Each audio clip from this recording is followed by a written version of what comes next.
अभिवादन। आज हम नवंबर महीने की राजस्थान की कुछ महत्वपूर्ण योजनाओं पर एक नजर डालेंगे। जी, अब हम इस टॉपिक को रिवीजन के लिए आसान भाषा में समझते हैं। बिल्कुल। चलिए शुरू करते हैं। तो सबसे पहली योजना है पीएम कुसुम योजना।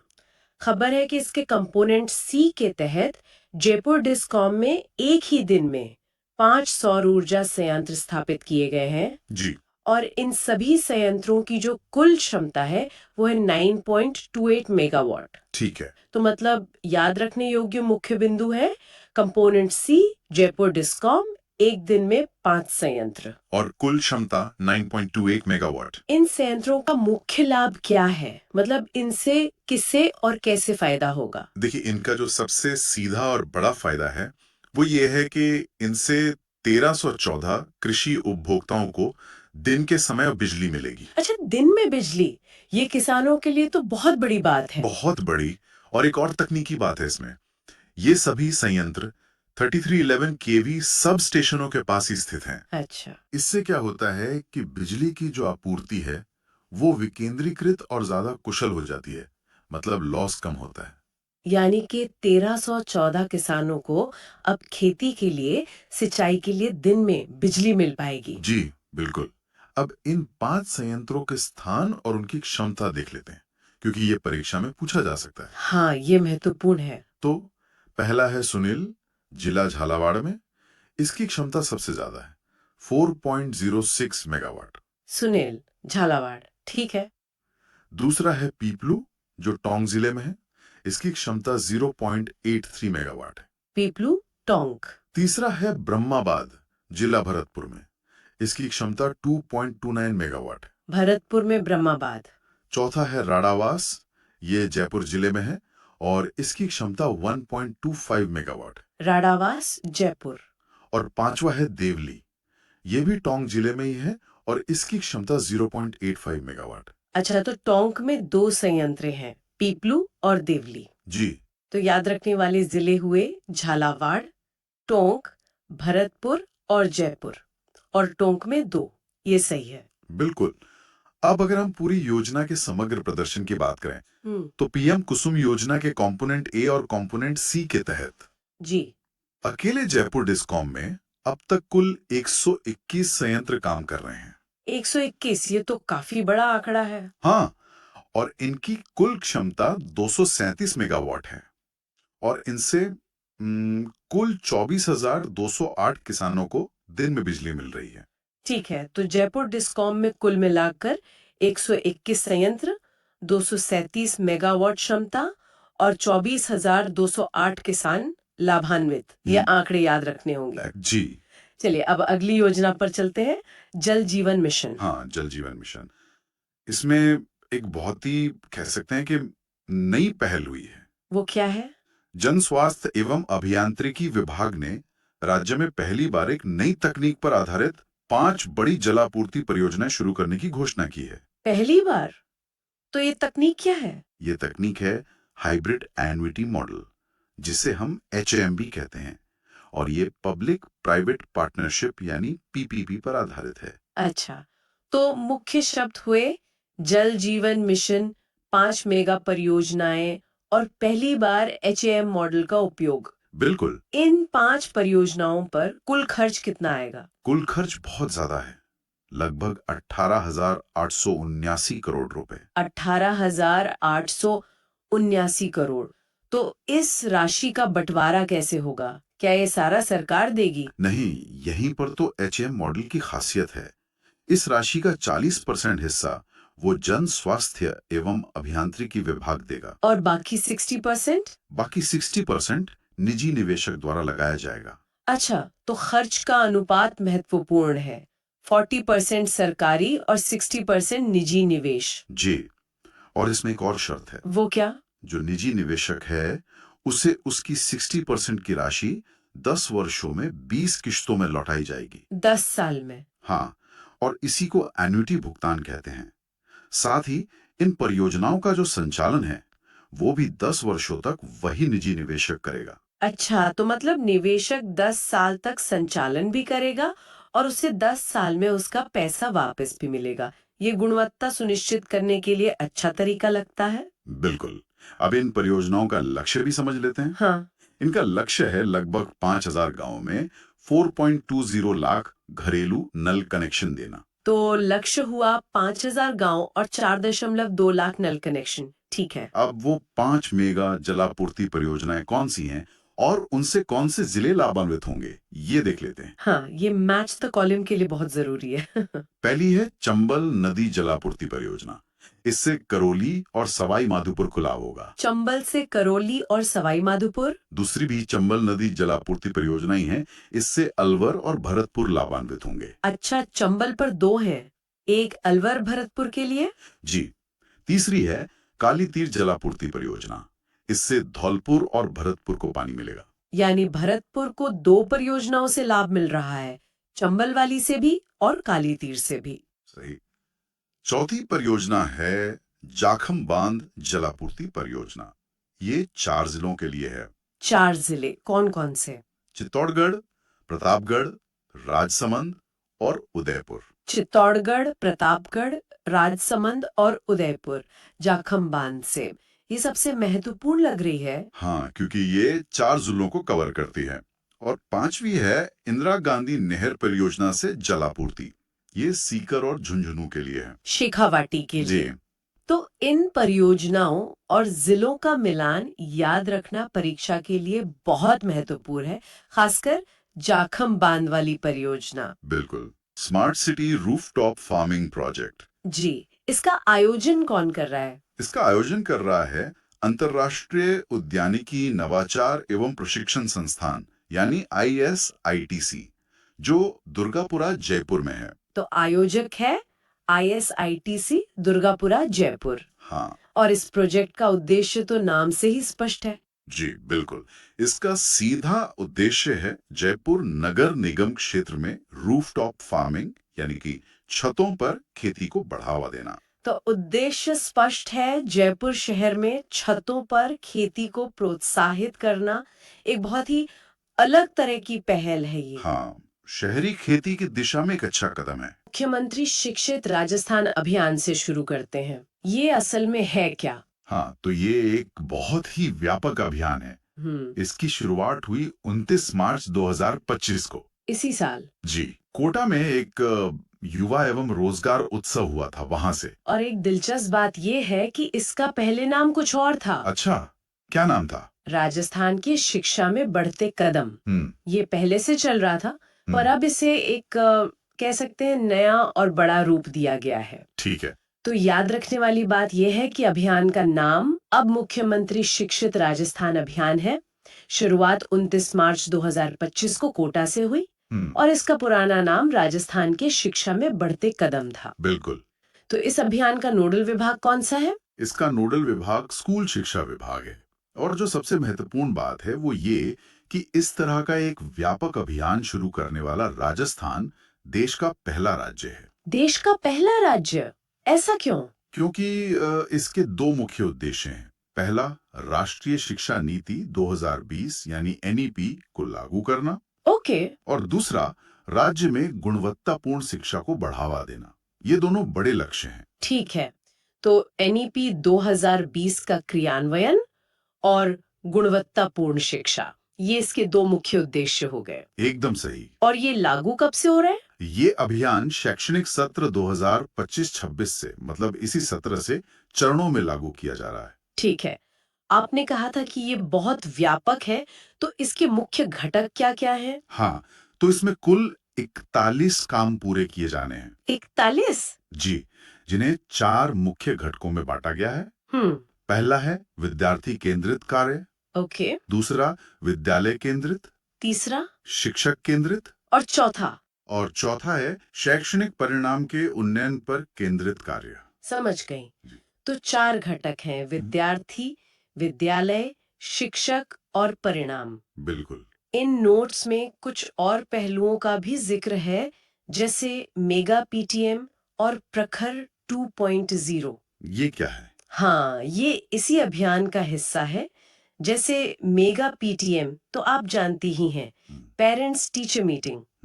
और जो प्रखर 2.0 है, वो एआई आधारित रीडिंग रेमेडिएशन है। रीडिंग रेमिडिएशन मतलब जिन बच्चों को पढ़ने में दिक्कत होती है, एआई उनकी पहचान करके उन्हें सुधारने में मदद करता है। अच्छा, ये तो बहुत अच्छा है। हाँ, और इसके साथ प्रखर और निपुण अभियान भी अब इसी का हिस्सा है। ठीक है, तो अन्य पहलुओं में मेगा पीटीएम और प्रखर 2.0 को ध्यान में रखना है। जी चलिए, अब शिक्षा से आगे बढ़कर जी जनजाति कल्याण की बात करते हैं। जी इसके लिए सरकार ने क्या कदम उठाए हैं? जनजाति क्षेत्र के विकास के लिए भी कई महत्वपूर्ण कदम उठाए गए हैं। जी, सबसे पहले तो टीएसपी फंड यानी ट्राइबल सब प्लान फंड को बढ़ा दिया गया है। कितना? इसे 1000 करोड़ रुपए से बढ़ाकर सीधा 1500 करोड़ रुपए कर दिया गया है। 500 करोड़ की बढ़ोतरी। तो अब टीएसपी फंड 1500 करोड़ है। हाँ, और सहरिया जनजाति के लिए खेल अकादमी की भी बात है इसमें। जी, सहरिया जनजाति के लिए एक खेल अकादमी की स्थापना शाहबाद में की जाएगी, जो 12 जिले में है। ठीक है, तो सहरिया खेल अकादमी शाहबाद 12 ये याद रखना है। बिल्कुल। बच्चों के पोषण के लिए माँ बाड़ी केंद्रों का भी जिक्र है। हाँ, जनजाति वर्ग के बच्चों के लिए 250 नए माँ बाड़ी केंद्र स्थापित किए जा रहे हैं। 250 नए केंद्र। जी, और एक और बात, इन केंद्रों में जो कर्मी काम करते हैं, उनके मानदेय में भी वित्तीय वर्ष 2025-26 से 10% की वृद्धि की गई है। ये तो बहुत अच्छा कदम है। तो 250 नए माँ बाड़ी केंद्र और कर्मियों के मानदेय में 10% की वृद्धि। सही। एक पीएम जनमन योजना का भी उल्लेख है। हाँ, इस योजना के तहत 12 जिले में 17 मल्टीपर्पज केंद्र बनाए जा रहे हैं। 12 में 17 केंद्र। और जनजाति नायकों के सम्मान के लिए भी कुछ किया गया है। जी, डूंगरपुर, बांसवाड़ा और उदयपुर में जनजाति नायकों के स्मारक बनाने के लिए और वीर बालिका कालीबाई के संग्रहालय के निर्माण के लिए 25 करोड़ रुपए स्वीकृत किए गए। अच्छा, तो जनजाति नायकों के स्मारक और कालीबाई संग्रहालय के लिए 25 करोड़ रुपए। हाँ, युवाओं के कौशल विकास के लिए भी कोई पहल है? बिल्कुल। रेल मगरा में अशोक लेलैंड का प्रशिक्षण केंद्र है। वहाँ 25 युवाओं को भारी वाहन चालक का प्रशिक्षण दिया गया है, ताकि वो आत्मनिर्भर बन सके। ठीक है, तो रेल मगरा में 25 युवाओं को भारी वाहन चालक का प्रशिक्षण दिया गया। जी। तो हमने शिक्षा और जनजाति कल्याण की बात की। अब युवाओं के लिए आर्थिक अवसरों पर आते हैं। इसमें आई स्टार्ट पोर्टल की बहुत चर्चा है। हाँ, आई स्टार्ट पोर्टल ये बहुत ही महत्वपूर्ण है। इसका संचालन सूचना प्रौद्योगिकी एवं संचार विभाग करता है। और ये है क्या? ये स्टार्टअप्स के लिए एक वन स्टॉप गेटवे है। मतलब हर तरह की मदद एक ही जगह पर। ठीक है, तो आई स्टार्ट पोर्टल का संचालन सूचना प्रौद्योगिकी विभाग है और ये स्टार्टअप्स के लिए एक वन स्टॉप गेटवे है। सही। और इसके नतीजे भी बहुत अच्छे हैं। अभी तक इससे 7,100 से ज्यादा स्टार्टअप्स जुड़ चुके हैं। 7,100 से ज्यादा? जी, और उन्हें 1,000 करोड़ रुपए से अधिक का निवेश भी मिला है। वाह। 7,100 प्लस स्टार्टअप्स और 1,000 करोड़ रुपए से ज्यादा का निवेश। इसके तहत कुछ खास कार्यक्रम भी है, जैसे क्यूरेट प्रोग्राम। क्यूरेट प्रोग्राम देश का एकमात्र स्टार्टअप रेटिंग तंत्र है। ये स्टार्टअप्स को रेटिंग देता है, जिससे निवेशकों को आसानी होती है। एक तरह का क्रेडिट स्कोर स्टार्टअप्स के लिए कह सकते हैं। और इंक्यूबेशन प्रोग्राम, इसमें स्टार्टअप्स को मुफ्त जगह, कनेक्टिविटी, हार्डवेयर जैसी सुविधाएं मिलती हैं। जयपुर में इंक्यूबेशन सेंटर और टेक्नो हब है। और एक भामाशाह टेक्नो हब का भी जिक्र है। हाँ, भामाशाह टेक्नो हब जयपुर में है और ये देश का सबसे बड़ा स्टार्टअप हब है। ये पॉइंट बहुत जरूरी है। देश का सबसे बड़ा स्टार्टअप हब? जी, यहाँ 700 से ज्यादा स्टार्टअप्स के लिए जगह है। ओके, और आई स्टार्ट नेस्ट इंक्यूबेटर? वो भरतपुर, उदयपुर, कोटा, जोधपुर, बीकानेर, पाली और चूरू में है। मतलब कुल 7 शहरों में। ठीक है, तो मुख्य बातें याद रखनी है। क्यूरेट प्रोग्राम देश का एकमात्र रेटिंग तंत्र और भालाशाह टेक्नो हब जयपुर में देश का सबसे बड़ा स्टार्टअप हब। बिल्कुल। इसमें छात्रों के लिए भी कुछ है? हाँ, I start launch pad nest ये स्कूल और कॉलेज के छात्रों में उद्यमिता को बढ़ावा देने के लिए है। 33 जिलों में 65 नेस्ट चल रहे हैं। बहुत बढ़िया। और ये अटल नवाचार कार्यक्रम क्या है? ये भविष्य की टेक्नोलॉजी पर केंद्रित है। इसमें AVGC-XR, कोडिंग, रोबोटिक्स, एग्रीटेक जैसी चीजें शामिल हैं। ये कहाँ है? ये अभी जयपुर, उदयपुर, बीकानेर और भरतपुर जिलों में है। ठीक है। और एक ग्रामीण आई स्टार्ट प्रोग्राम भी है, जिसके तहत 800 से ज्यादा ग्रामीण स्टार्टअप पंजीकृत हुए हैं। ये तो बहुत व्यापक नेटवर्क है। अब सबसे जरूरी सवाल फंडिंग का सरकार कैसे मदद करती है? हाँ, ये बहुत महत्वपूर्ण है। सरकार अलग-अलग चरणों में वित्तीय सहायता देती है। जब आपके पास सिर्फ आइडिया या प्रोटोटाइप होता है, तो 2.4 लाख रुपए मिलते हैं। और महिला उद्यमी के लिए? उनके लिए ये राशि 3 लाख रुपए है। ठीक है। और इसके बाद? सीड चरण पर 60 लाख रुपए तक मिलते हैं और फिर ऋण के रूप में 2 करोड़ रुपए तक और इक्विटी के रूप में 5 करोड़ तक की मदद मिल सकती है। तो वित्तीय सहायता की राशि याद रखनी है। प्रोटोटाइप पर 2.4 लाख, सीड पर 60 लाख, ऋण 2 करोड़ और इक्विटी 5 करोड़ तक। एकदम सही। एक ई बाजार पोर्टल का भी जिक्र है। जी, ये भी एक बहुत बड़ी मदद है। इस पोर्टल के माध्यम से जो पंजीकृत स्टार्टअप्स हैं, उन्हें सरकारी विभागों से 25 लाख रुपए तक के सीधे काम के ऑर्डर मिल सकते हैं, बिना किसी टेंडर के। ये तो गेम चेंजर है। मतलब सरकार खुद ग्राहक बन रही है। हाँ, तो ई बाजार पोर्टल से सरकारी विभागों से 25 लाख तक का सीधा काम मिल सकता है। बिल्कुल। बैल आधारित खेती को प्रोत्साहन देने से जुड़ी है। जी। तो इसमें सबसे मुख्य बात क्या है जो हमें याद रखनी है? देखिए, इसमें जो मुख्य बिंदु है, वो ये है कि राज्य सरकार ने ये पहल शुरू की है और इसके तहत वो छोटे और सीमांत किसानों को चुनेंगे जो बैलों से खेती करते हैं। अच्छा, तो सिर्फ छोटे और सीमांत किसान? हाँ, सिर्फ वही। और इन चुने हुए किसानों को हर साल 30,000 रुपए की प्रोत्साहन राशि दी जाएगी। 30,000 रुपए सालाना। ठीक है। और इस योजना के पीछे सरकार के उद्देश्य क्या है? इसके 3 मुख्य उद्देश्य हैं। पहला तो है पारंपरिक और जैविक खेती को बचाना और उसे बढ़ावा देना।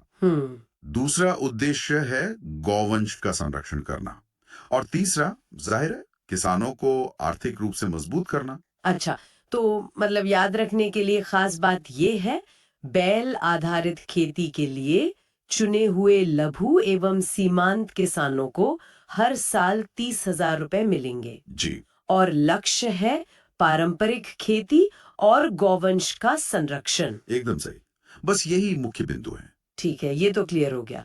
अब अगले टॉपिक पर आते हैं जो एक बहुत महत्वपूर्ण पॉलिसी लग रही है।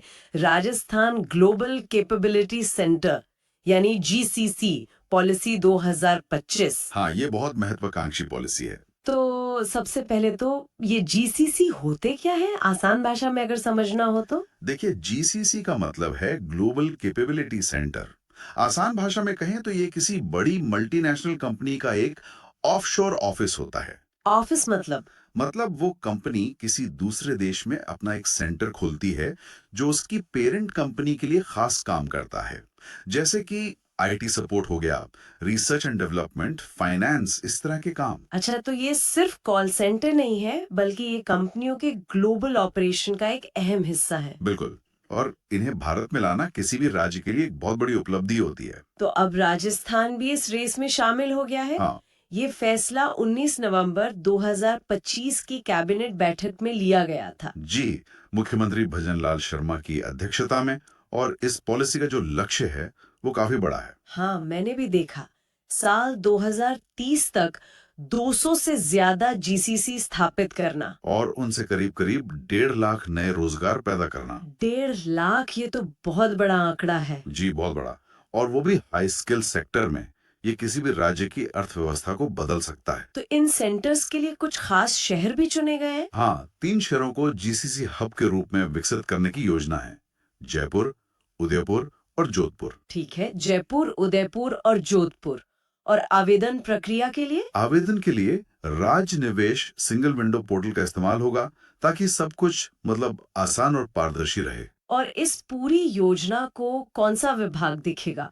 नोडल विभाग कौन सा है? इसका नोडल विभाग उद्योग एवं वाणिज्य विभाग होगा। तो जीसीसी पॉलिसी का लक्ष्य 2030 तक 200 से ज्यादा सेंटर और 1.5 लाख रोजगार, और जयपुर, उदयपुर, जोधपुर इसके मुख्य हब होंगे। एकदम सही। लेकिन सिर्फ अच्छे शहर होने से तो कंपनियां नहीं आएंगी, उन्हें कुछ वित्तीय प्रोत्साहन भी तो चाहिए होगा। हाँ, और इस पॉलिसी का सबसे मजबूत हिस्सा शायद इसके इंसेंटिव्स ही हैं। सरकार ने RIPS 2024 के तहत कई तरह के प्रोत्साहन देने का वादा किया है। अच्छा, तो इसमें क्या क्या शामिल है? सबसे पहले तो कंपनी लगाने के लिए पैसों की जरूरत होती है। बिल्कुल। तो उसके लिए पूंजी निवेश सब्सिडी है, प्रोजेक्ट की जो कुल लागत होगी उसका 30% या फिर अधिकतम 10 करोड़ रुपए जो भी कम हो वो सब्सिडी के तौर पर मिलेगा। 10 करोड़ तक की कैपिटल सब्सिडी, हम्म ये तो काफी बड़ी मदद है। जी, फिर जमीन के लिए भी मदद है। लैंड कॉस्ट इंसेंटिव के तहत जमीन खरीदने या लीज पर लेने की लागत का 50% या अधिकतम 1 करोड़ रुपए तक का इंसेंटिव दिया जाएगा। तो मतलब कंपनी के सेटअप का एक बड़ा खर्चा सरकार उठा रही है। हाँ, शुरुआती बोझ कम करने के लिए फिर कंपनी चलाने के खर्चे भी हैं। जैसे कर्मचारियों का वेतन और ऑफिस का किराया। सही। तो कर्मचारियों के वेतन के लिए पहले 3 सालों तक 30% की पेरोल सब्सिडी है। और इसकी कोई ऊपरी सीमा भी है? हाँ, प्रति कर्मचारी 1,25,000 रुपए प्रति वर्ष। और अगर जगह किराए पर है तो रेंटल असिस्टेंट भी है। पहले 3 साल तक किराए का 50% और अगले 2 साल तक 25% की मदद मिलेगी। ये तो बहुत महत्वपूर्ण है, क्योंकि शुरुआती सालों में सबसे बड़ा खर्चा यही होता है। और भी है, कर्मचारियों को ट्रेनिंग देने की जो लागत है उसका 50% सरकार देगी, जिसकी अधिकतम सीमा 2.5 करोड़ रुपए है। 2.5 करोड़ तक? जी, और इनके अलावा ग्रीन इंसेंटिव, पेटेंट या कॉपीराइट फाइल करने में सहायता और स्टैम्प ड्यूटी और बिजली शुल्क में भी छूट दी जाएगी। तो मतलब ये एक पूरा पैकेज है, पूंजी, भूमि, किराया, वेतन और प्रशिक्षण, सब पर सब्सिडी और छूट है, ताकि कंपनियां यहाँ निवेश करने के लिए आकर्षित हो। बिल्कुल, ये एक 360 डिग्री सपोर्ट सिस्टम बनाने की कोशिश है। ठीक है, तो जब इतने उद्योग और ऑफिस लगेंगे तो उन्हें बिजली की भी जरूरत होगी। जाहिर है, 24 घंटे विश्वसनीय बिजली चाहिए होगी। और शायद इसीलिए हमारा अगला अपडेट ऊर्जा क्षेत्र से जुड़ा है। एक नई जॉइंट वेंचर कंपनी बनाई जा रही है। जी, ये एक संयुक्त उपक्रम है। ये किन दो संस्थाओं के बीच है? ये राजस्थान राज्य विद्युत उत्पादन निगम लिमिटेड यानी RVUNL और दूसरी है सिंगरेनी कोलियरीज कंपनी लिमिटेड यानी SCCL, इन दोनों के बीच है। RVUNL और SCCL, ठीक है। तो इस जॉइंट वेंचर में हिस्सेदारी किसकी कितनी है? ये जानना जरूरी है। देखिए, इसमें जो ज्यादा हिस्सेदारी है 74%, वो SCCL की है 74%? और RVUNL की हिस्सेदारी 26% है। अच्छा, तो फैसले लेने में SCCL का प्रभाव ज्यादा रहेगा? हाँ, स्वाभाविक है।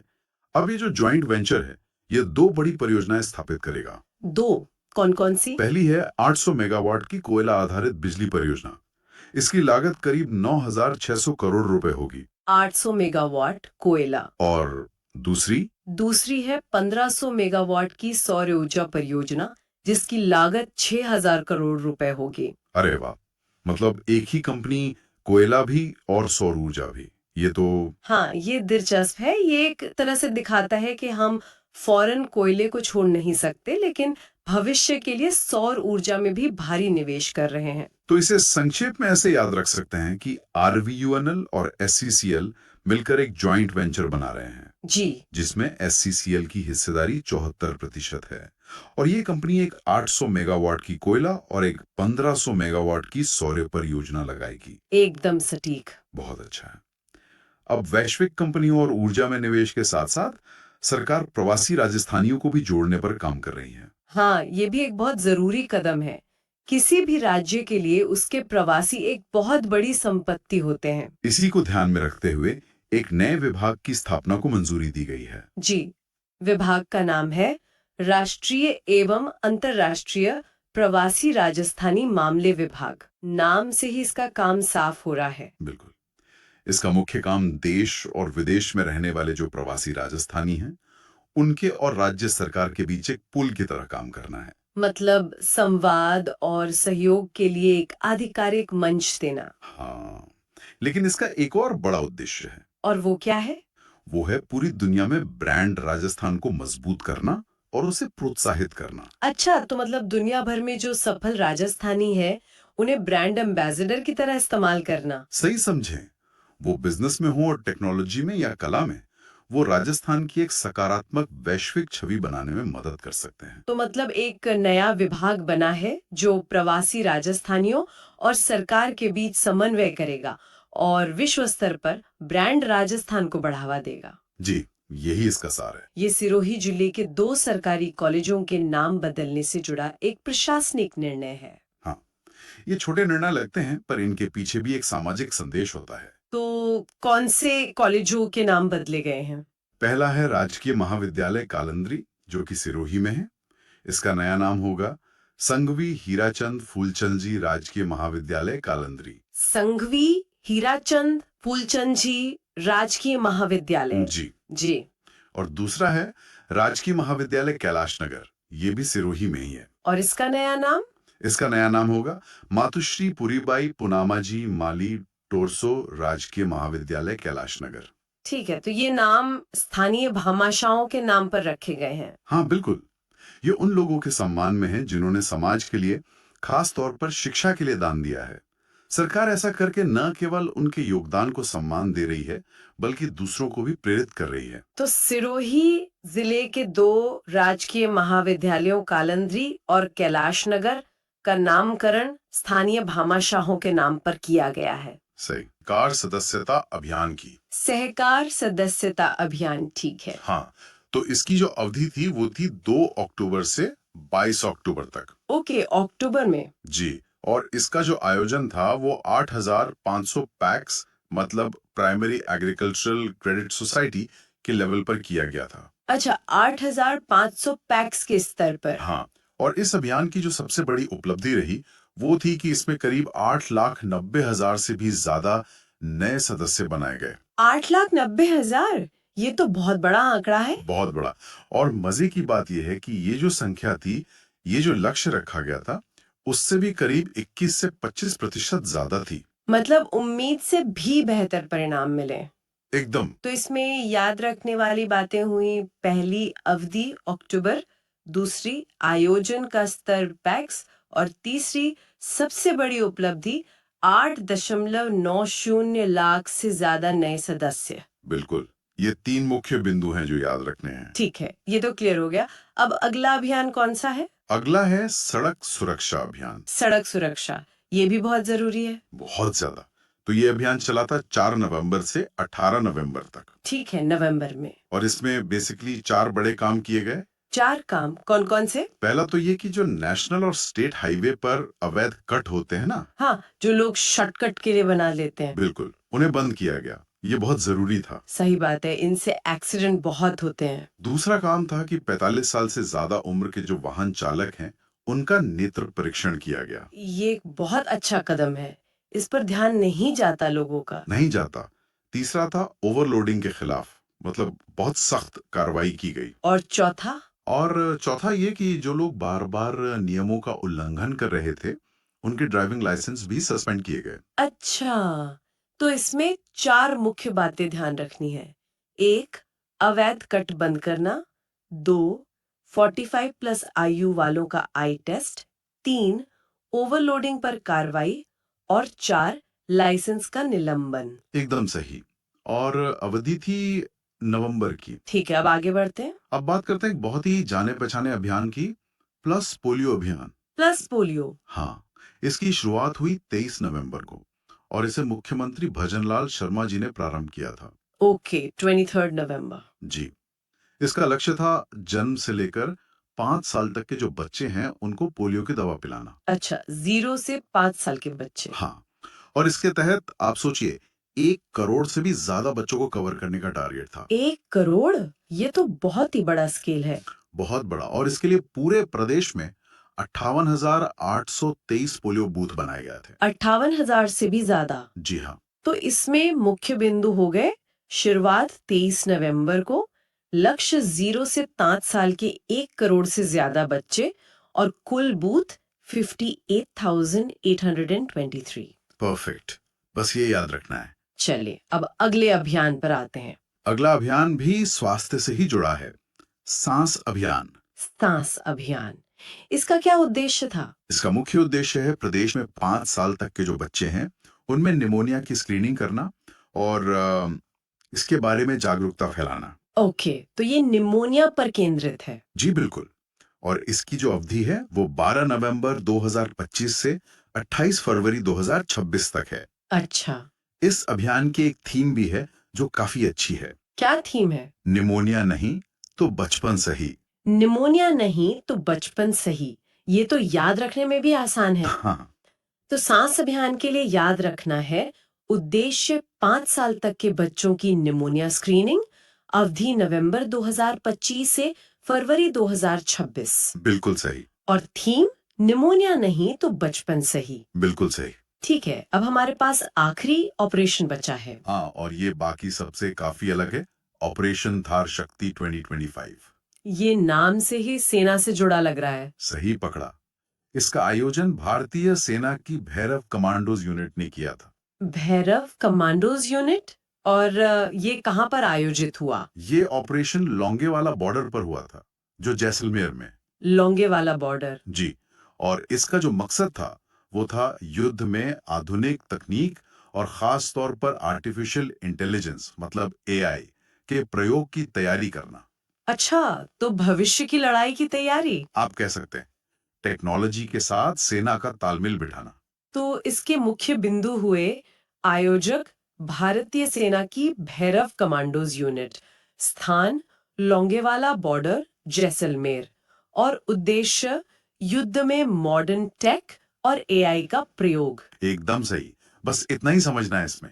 बहुत बढ़िया। पहली परियोजना है डुंगरी बांध। जी, ये बांध सवाई माधोपुर जिले में बनास नदी पर बन रहा है। पर इसकी खास बात यह है कि ये कोई अकेला आइसोलेटेड बांध नहीं है। पार्वती, काली सिंध, चंबल लिंक परियोजना। अच्छा, ये जो नदियों को जोड़ने वाली योजना है। हाँ, इसका मकसद है कि बारिश के मौसम में नदियों का जो अतिरिक्त पानी होता है, उसे सूखाग्रस्त इलाकों की तरफ मोड़ा जाए। तो डुंगरी बांध इसी बड़े नेटवर्क की एक अहम कड़ी है। तो जब ये लिंक प्रोजेक्ट पूरा होगा, तो इस डुंगरी बांध से सीधा फायदा किसे पहुंचेगा? सीधे तौर पर करौली और सवाई माधोपुर जिलों को। इन इलाकों की आप मानिए करीब 1,25,000 हेक्टेयर जमीन को सिंचाई के लिए पानी मिलेगा। 1,25,000 हेक्टेयर। जी, ये तो कृषि के लिए एक बहुत बड़ा बूस्ट है। बहुत बड़ा। और साथ ही पीने के पानी की समस्या भी हल होगी। तो अगर परीक्षा के नजरिए से देखें तो 3 बातें सबसे अहम है। जी। एक, डुंगरी बांध बनास नदी पर है। जी। दूसरा, यह पार्वती काली सिंध चंबल लिंक का हिस्सा है। और तीसरा, इससे करौली और सवाई माधोपुर को लाभ मिलेगा की कोशिश है। तो एक तरफ तो पानी की कमी को दूर करके कृषि को मजबूत किया जा रहा है, और दूसरी तरफ औद्योगिक विकास पर भी उतना ही जोर है। हाँ, जिसका सबसे बड़ा उदाहरण है जोधपुर पाली मारवाड़ इंडस्ट्रियल एरिया। और ये कुछ छोटा मोटा इंडस्ट्रियल पार्क नहीं है। नहीं, ये एक बहुत बड़े राष्ट्रीय कार्यक्रम का हिस्सा लगता है। बिल्कुल। ये दिल्ली मुंबई औद्योगिक कॉरिडोर यानी डीएमआईसी का एक महत्वपूर्ण हिस्सा है। अच्छा, डीएमआईसी। हाँ, इसे ऐसे समझिए कि कॉरिडोर भारत के दो सबसे बड़े आर्थिक केंद्रों दिल्ली और मुंबई के बीच एक बहुत बड़ा इंडस्ट्रियल जोन बनाने का प्रोजेक्ट है। और जोधपुर पाली मारवाड़ को इसका एक प्रमुख केंद्र, एक नोड बनाने की योजना है। और जब इतना बड़ा प्रोजेक्ट बनता है तो उसे मैनेज करने के लिए कोई खास बॉडी भी बनाई जाती होगी। हाँ, बिल्कुल। यहाँ उस कंपनी का नाम है रिडको, RIDCO। ये एक स्पेशल पर्पस व्हीकल मतलब SPV है। रिडको? हाँ, इसमें कौन कौन शामिल है? इसमें राजस्थान की अपनी एजेंसी है RICO, RICO। उसकी हिस्सेदारी है 51%। और केंद्र सरकार की एजेंसी है NICDC। उसकी हिस्सेदारी है 49%। अच्छा, तो 51% राज्य के पास है, मतलब प्रोजेक्ट के फैसलों में राज्य की भूमिका ज्यादा रहेगी। बिल्कुल। ये स्थानीय जरूरतों के हिसाब से विकास को दिशा देने में मदद करता है। और आप इसका स्केल देखिए, करीब 4,380 करोड़ रुपए की लागत। और रोजगार? 1.5 लाख से ज्यादा रोजगार की संभावना है। तो ये सिर्फ कुछ फैक्ट्रियां लगाना नहीं है, ये पूरे मारवाड़ क्षेत्र का आर्थिक भूगोल बदल सकता है। अगला प्रोजेक्ट तो अब सुनने में बहुत अनोखा लगता है। राजस्थान जैसे लैंड लॉक्ड राज्य में एक इनलैंड पोर्ट। हाँ, जालौर इनलैंड पोर्ट, ये वाकई एक क्रांतिकारी विचार है। मतलब एक अंतर्देशीय बंदरगाह, क्या ये संभव है? देखिए, इसके लिए राजस्थान रिवर बेसिन प्राधिकरण और भारतीय अंतर्देशीय जलमार्ग प्राधिकरण के बीच एक MOU साइन हो चुका है। अच्छा। योजना ये है कि जवाई लूनी नदी प्रणाली का जो रास्ता है उसे गहरा और चौड़ा किया जाए, मतलब ड्रेजिंग करके। और फिर? और फिर जालौर को गुजरात के कच्छ के रन के जरिए अरब सागर से जोड़ा जाए। ये तो बहुत ही बड़ी बात है। हाँ, और इसी योजना को हकीकत में बदलने के लिए इस पूरे नदी सिस्टम को, मतलब जवाई लूनी और रन ऑफ कच्छ, इसको राष्ट्रीय जल मार्ग संख्या 48 भी घोषित कर दिया गया है। National waterway 48। ये एक बहुत ही महत्वपूर्ण तथ्य है। जी, और इसकी अनुमानित लागत ही करीब 10,000 करोड़ रुपए है। लेकिन एक सवाल मन में आता है, लूनी तो एक मौसमी नदी है जो साल भर तो बहती नहीं है। आपने बिल्कुल सही मुद्दा उठाया। यही इस प्रोजेक्ट की सबसे बड़ी तकनीकी चुनौती है कि क्या नदी में पूरे साल जहाजों के चलने लायक पानी बनाए रखा जा सकता है। अगर ये सफल हो गया तो ये राज्य के व्यापार और लॉजिस्टिक्स की पूरी तस्वीर बदल देगा। बिल्कुल। खासकर जोधपुर और पाली के औद्योगिक क्षेत्रों के लिए माल ढुलाई बहुत सस्ती हो जाएगी। हम्म चाहिए अब शहरों के विकास की बात करते हैं। Jaipur metro phase 2। जी, पहले चरण की सफलता के बाद अब दूसरे चरण की तैयारी है। ये शहर के ट्रांसपोर्ट के लिए बहुत जरूरी है। फेज 2 का रूट कहां से कहां तक होगा। ये सीतापुरा को विद्याधर नगर से जोड़ेगा। कुल लंबाई करीब 42.80 किलोमीटर। ये तो जयपुर के दो बड़े और व्यस्त इलाकों को जोड़ेगा। हाँ, व्यापारिक भी और आवासीय भी। इस रूट पर कुल 36 स्टेशन होंगे। लेकिन दिलचस्प बात इनके डिजाइन में है। क्या खास है।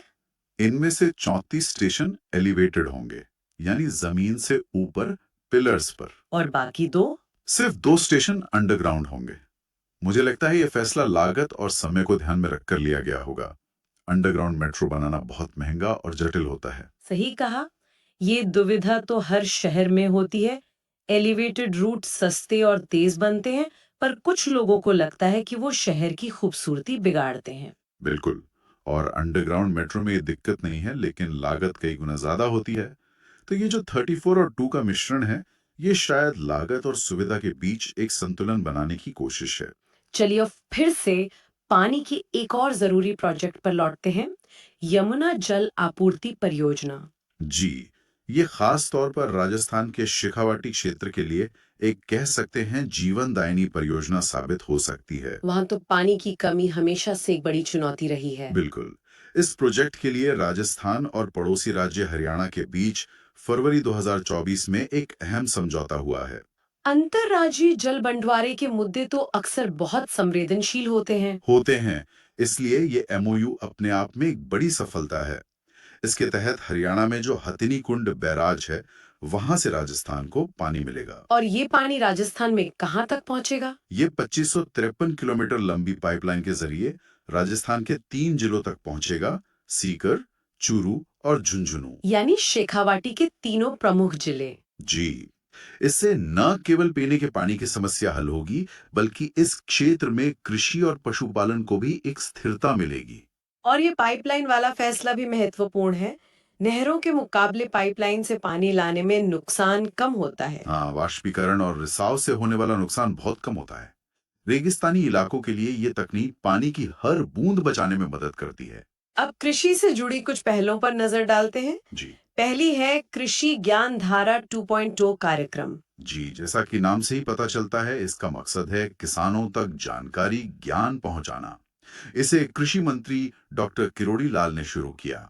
इसमें नया क्या है। पारंपरिक कृषि विस्तार सेवाओं से ये कैसे अलग है। इसका फोकस आधुनिक सूचना तकनीकों पर है, मतलब mobile apps, digital platforms, internet. इनका इस्तेमाल करके सरकारी योजनाओं की जानकारी, नई तकनीकें, मौसम का हाल, ये सब सीधे किसानों के फोन तक पहुंचाना। तो ये डिजिटल इंडिया का कृषि में एक प्रैक्टिकल एप्लीकेशन है। बिल्कुल। और जब किसानों तक सही जानकारी पहुंचती है, तो वे शहद उत्पादन जैसे नए क्षेत्रों में भी हाथ आजमाते हैं। अच्छा, शहद उत्पादन राजस्थान में इसकी क्या स्थिति है। आपको शायद हैरानी हो, पर राजस्थान अब देश के कुल शहद उत्पादन में 9% का योगदान दे रहा है। 9%। हाँ, और टॉप 5 शहद उत्पादक राज्यों में शामिल हो गया है। ये तो एक बेहतरीन उदाहरण है कि कैसे राजस्थान अपनी पारंपरिक कृषि से हटकर विविधता ला रहा है। बिल्कुल। सरसों की खेती यहाँ बड़े पैमाने पर होती है, जो मधुमक्खी पालन के लिए बहुत अच्छी मानी जाती है। और सरकार भी इसे बढ़ावा दे रही है।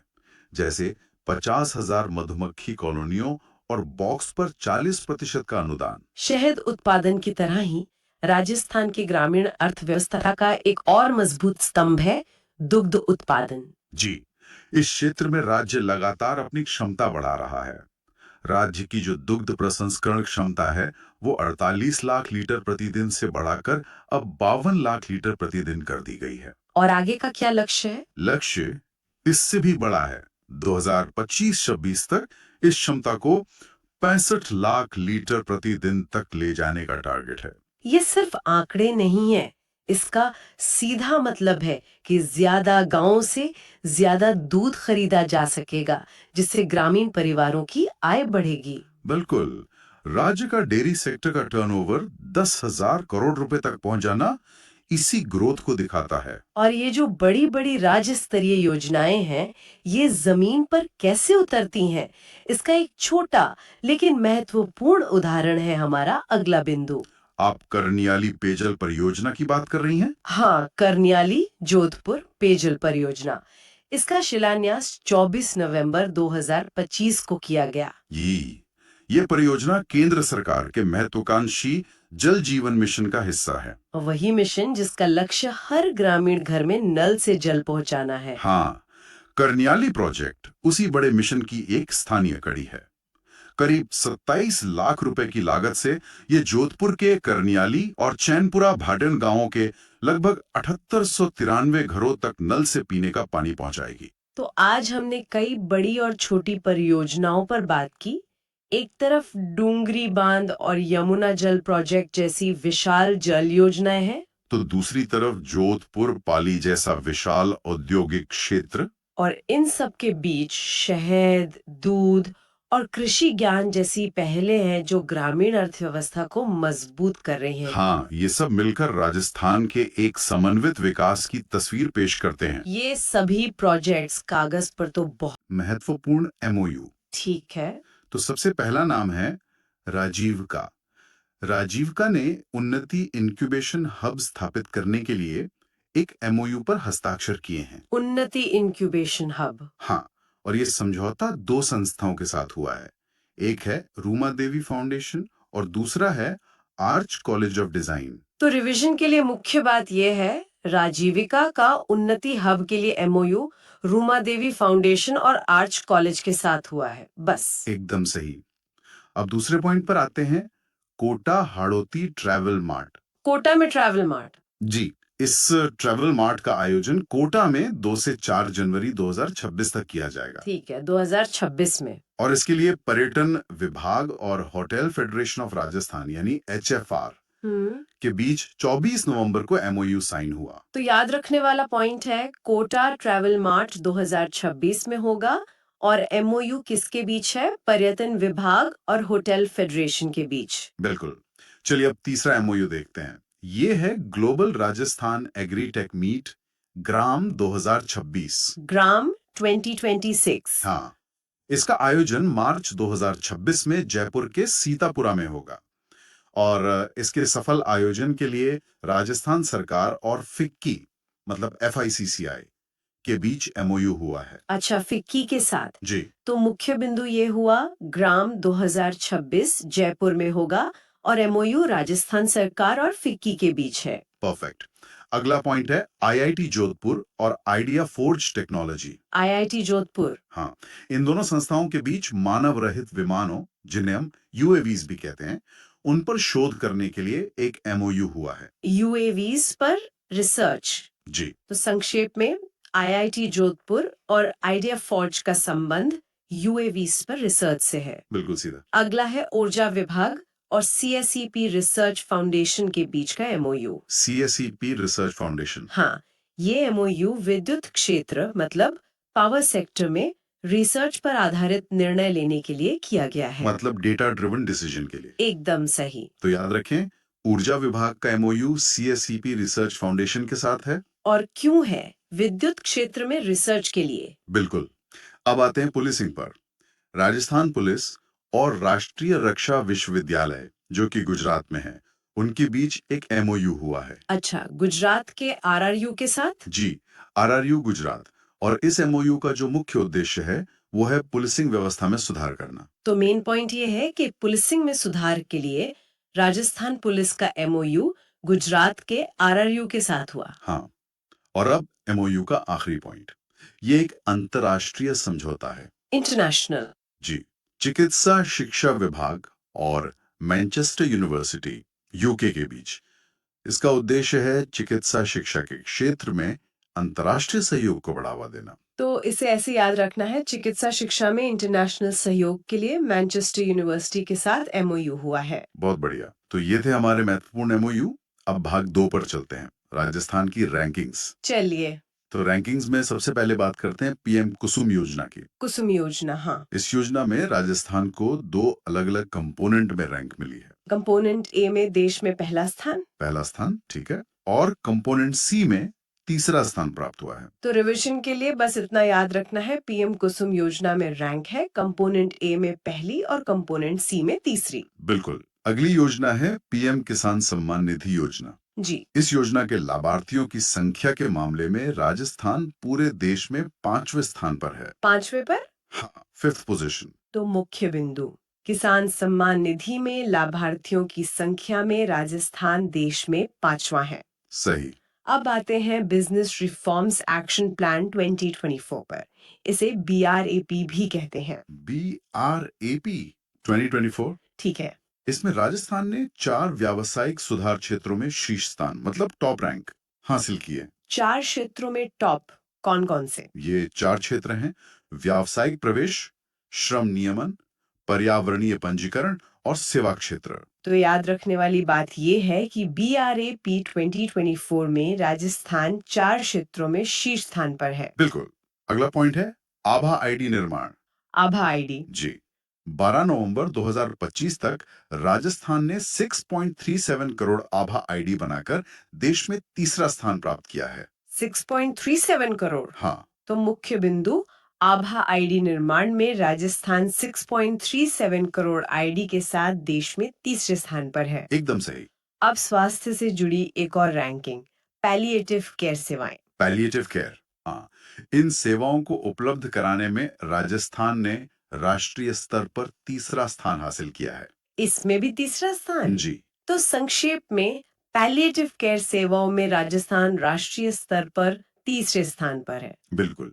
अब एक और रैंकिंग जहां राजस्थान टॉप पर है, भारतीय बीज सहकारी समिति की सदस्यता। अच्छा, बीज सहकारी समिति। जी, इस मामले में राजस्थान देश में प्रथम स्थान पर है। तो याद रखें, बीज सहकारी समिति की सदस्यता में राजस्थान देश में पहला है। सही है।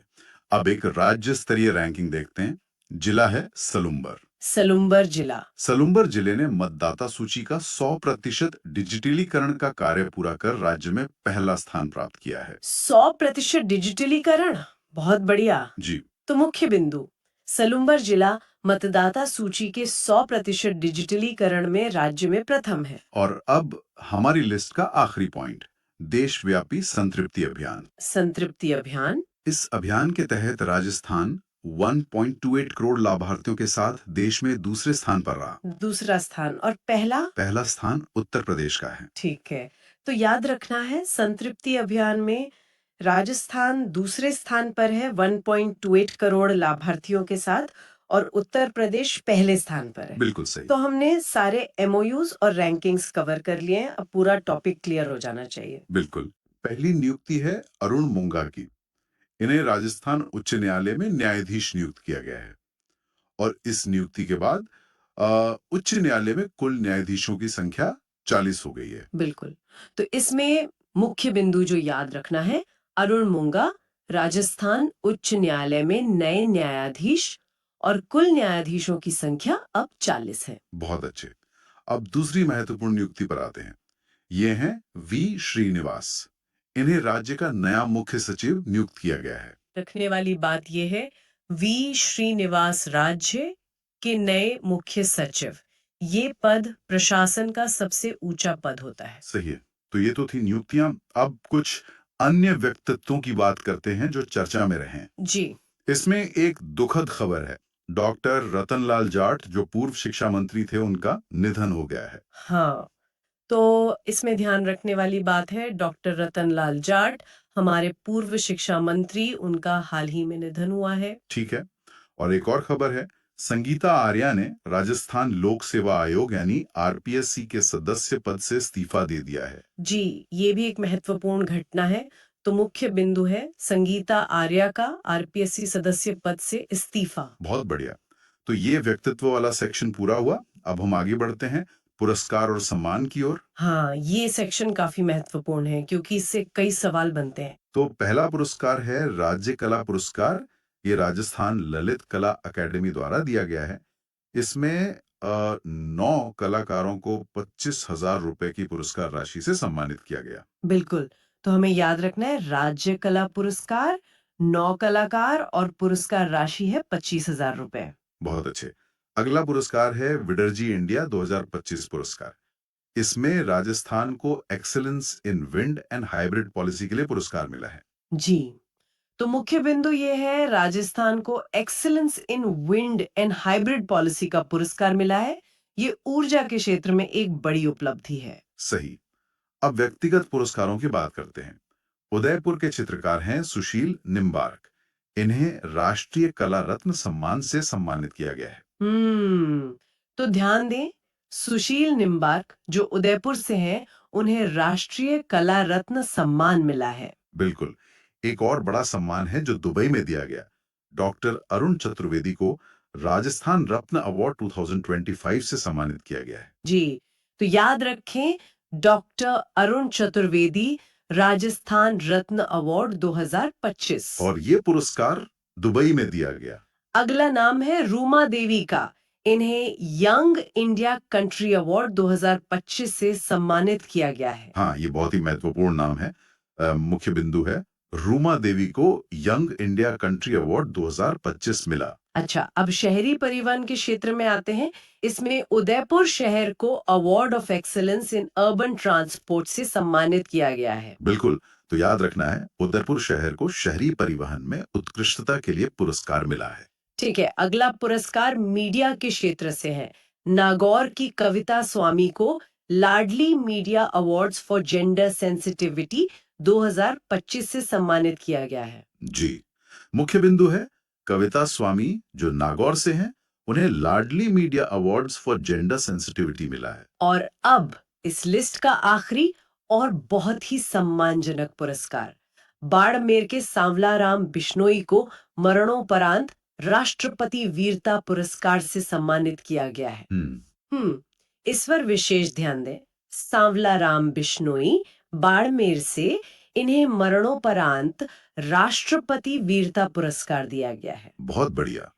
तो पुरस्कार और सम्मान वाला भाग यहाँ पूरा होता है। अब हम इस रिवीजन के आखिरी हिस्से पर चलते हैं। जी, सम्मेलन, कार्यक्रम और महोत्सव। हाँ, तो सबसे पहले घूमर फेस्टिवल। इसका आयोजन 19 नवंबर को सभी 7 संभाग मुख्यालयों पर किया गया, लेकिन इसमें जयपुर में एक रिकॉर्ड बना। अच्छा। जी, जयपुर में लगभग 6,000 से ज्यादा महिलाओं ने एक साथ नृत्य करके एशिया बुक ऑफ रिकॉर्ड में स्थान बनाया। वाह। तो मुख्य बिंदु ये है, घूमर फेस्टिवल जयपुर ने एशिया बुक ऑफ रिकॉर्ड में नाम दर्ज कराया। सही। अगला है वंदे मातरम एट 150 उत्सव। यह 7 नवंबर को जयपुर के एसएमएस स्टेडियम में आयोजित हुआ। और इसी के तहत 26 नवंबर को विधानसभा में वंदे मातरम दीर्घा का भी उद्घाटन किया गया। जी, तो याद रखें वंदे मातरम एट 150 उत्सव जयपुर में और विधानसभा में वंदे मातरम दीर्घा का उद्घाटन। ठीक है। अब बात करते हैं राज्य स्तरीय जनजातीय गौरव दिवस समारोह की। ये 15 नवंबर को डूंगरपुर में आयोजित किया गया और ये भगवान बिरसा मुंडा की 150वीं जयंती के अवसर पर था। बिल्कुल। तो मुख्य बिंदु है जनजातीय गौरव दिवस समारोह डूंगरपुर में भगवान बिरसा मुंडा की 150वीं जयंती पर। बहुत अच्छे। अगला कार्यक्रम है सरदार एट 150 यूनिटी मार्च। इसके तहत 26 नवंबर को जयपुर से यमुना प्रवाह यात्रा प्रारंभ की गई। जी, तो हमें याद रखना है यमुना प्रवाह यात्रा 26 नवंबर को जयपुर से प्रारंभ हुई। इसके बाद प्रवासी राजस्थानी दिवस प्री समिट। इसका आयोजन 27 नवंबर को जयपुर में किया गया। ठीक है, तो इसका मुख्य बिंदु है प्रवासी राजस्थानी दिवस प्री समिट का आयोजन जयपुर में हुआ। अगला है 44वां अंतर्राष्ट्रीय व्यापार मेला 2025। ये नई दिल्ली में आयोजित हुआ। इसमें राजस्थान, उत्तर प्रदेश, महाराष्ट्र और बिहार पार्टनर स्टेट थे। जी, ये महत्वपूर्ण है। तो ध्यान दें, 44वें अंतर्राष्ट्रीय व्यापार मेले में राजस्थान एक पार्टनर स्टेट था। और अब आखिरी पॉइंट, वाटरशेड महोत्सव 2025। इसका शुभारंभ कोटा के उंडवा गांव से हुआ। इस अवसर पर एक मोबाइल सीड बैंक मॉड्यूल का भी शुभारंभ किया गया और ऐसा करने वाला राजस्थान देश का पहला राज्य बन गया है। ये बहुत ही महत्वपूर्ण है। तो याद रखें, वाटरशेड महोत्सव कोटा में और Rajasthan mobile seed bank module launch करने वाला देश का पहला राज्य बना है। अब पूरा टॉपिक क्लियर हो जाना चाहिए। इसी तरह रेगुलर रिवीजन करते रहिए। Thank you.